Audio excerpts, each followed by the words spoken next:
অর্থনৈতিক সংকটের কারণে সরকার টিকবে কিনা তা নিয়ে শঙ্কা জানিয়েছেন নাগরিক ঐক্যের সভাপতি মাহমুদুর রহমান মান্না।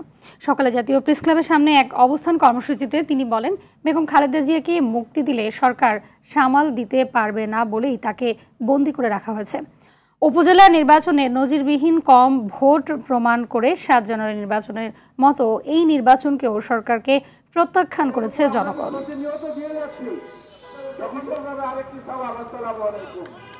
আগে খেতেন এক বেলা খাবারে, তারা এখন এক টুকরা নিয়ে গেছে। আর যত দোষ সবসময় দেখবেন কৃষক ধানের ন্যায্য মূল্য পায় না। এই সরকার বর্তমানে খুব গাজুরি করে বেগম জিয়াকে জেলে আটকে রেখেছে। ওনার উপরে যে অন্যায়টা করা হচ্ছে, লক্ষ কোটি টাকা পাচার করে তাদের নামে একটা ইনভেস্টিগেশন হয় না, অথচ তাকে চিকিৎসা পর্যন্ত করতে দেওয়া হবে না। বেগম জিয়া পালিয়ে যাবেন?